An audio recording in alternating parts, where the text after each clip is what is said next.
Yo, what's up mga boss? Welcome back naman sa ating YouTube channel. Ang video nito mga boss ay para lang po ito sa mga motor na mahina ng battery o di kaya ay dead na ang kanilang battery or wala pang pambili ng battery dahil mura lang po ang isang case number kaysa battery mga boss.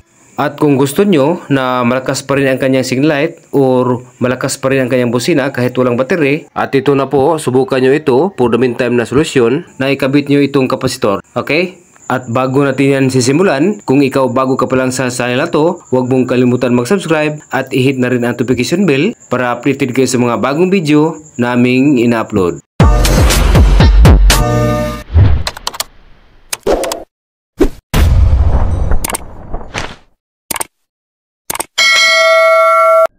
Okay, balik na po tayo mga boss. Ito po ang kapasitor ng ating gagamitin. Subukan po natin ito ikabit sa motor mga boss. Ang number po nitong kapasitor mga boss ay 4,700 UF or microfarad and 50 volt mga boss. Okay? At dinugtungan na po natin ng wire mga boss. Ito lang wire. Pero yung kulay po ng wire mga boss ay magkaiba po yan para hindi po ito magkabaliktad sa pag-tapping nyo sa doon sa battery mga boss. Okay?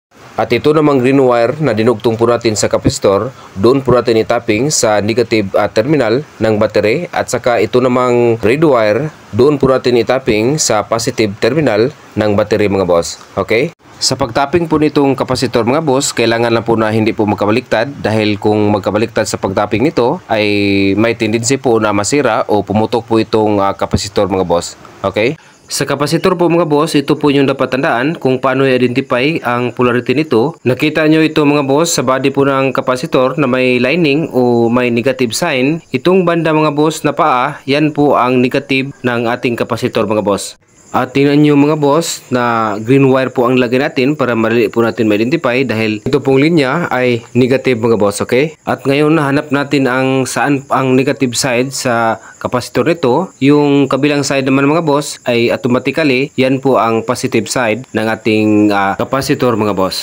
At color red wire naman po ang lagay natin o dinugtong natin sa positive side ng ating kapasitor, okay? At ngayon, subukan natin ito ikabit mga boss. Ito po ang ating kakabitan mga boss ay XRM FI 125 mga boss. Okay? Ang XRM 125 FI mga boss ay electronic po ang kanyang fuel pump. So, kailangan po siya ng kuryente para andar po ang kanyang fuel pump mga boss. Okay? At ngayon, subukan po natin i-on ang kanyang susian mga boss. Okay? Kung malaman natin kung mayroon bang kuryente yung battery niya. At tingnan nyo ang kanyang dashboard mga boss, wala talagang ilaw o hindi talaga umilaw yung indicator light mga boss. At tingnan natin ang kanyang battery mga boss. At gumamit lang po tayo ng test light mga boss para malaman natin. Okay? Okay, tingnan nyo mga boss, umilaw siya pero napakahina po mga boss. So napakahina po ang kanyang battery mga boss. At ngayon subukan natin paandarin tong motor mga boss. Patadyakan lang po natin.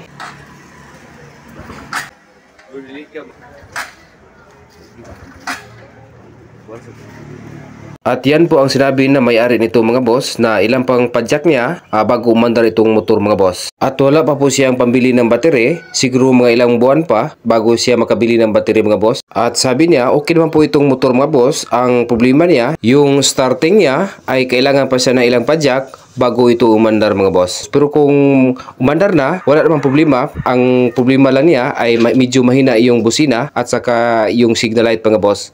At ngayon, subukan po natin ito ikabit itong kapasitor mga boss. Tulad na in-explain ko kanina, itong red wire ay ikabit po natin sa positive at itong green wire dito po natin ikabit sa negative mga boss. Okay? At ngayon mga boss, nakabit na po natin temporary itong kapasitor mga boss. At subukan po natin ngayon kung paandarin kung ilabang padyak bago ito umandar mga boss. Okay? Ikrang ko no? Ikrang.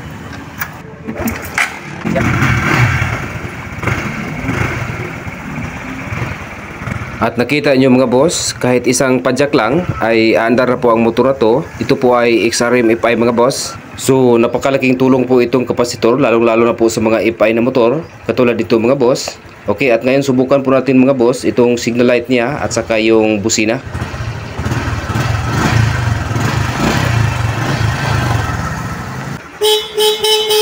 Tingnan nyo mga boss, kahit sinabay ko pa yung signal light at saka busina, malakas pa rin mga boss.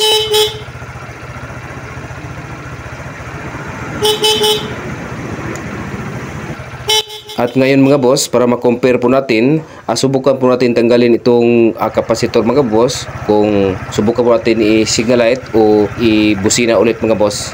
Okay, natanggal natin at ngayon subukan po natin mga boss.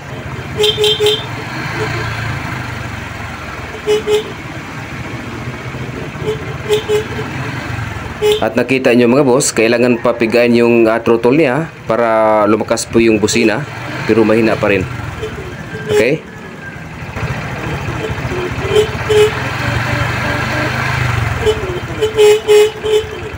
At tingnan nyo yung signal light mga boss. Okay? Umilaw naman siya pero napakahina po mga boss. Okay? At ngayon subukan po natin ibalik itong kapasitor mga boss. Okay? Okay, na-ibalik natin ang kapasitor at subukan natin ulit mga boss. At tingnan nyo, bumalik na ang kanyang lakas mga boss. At yan po ang power ng kapasitor na nilagay po natin mga boss. Pero mas mabuti pa rin mga boss kung mayroon kayong pambili ng battery, ay baguhan nyo ito ng battery para gumagana po ang kanyang starter mga boss. Okay? Ang kapasitor naman ay makatulong po ito sa pagpalakas sa kanyang busina at saka signal light, pero hindi pa rin magamit nyo ang starter mga boss. Okay lang itong kapasitor mga boss kung wala pa kayo pambili ng battery. At yan lang po ating kabuang video mga boss, at maraming salamat sa inyong panonood at God bless. Ingat po sa pag DIY.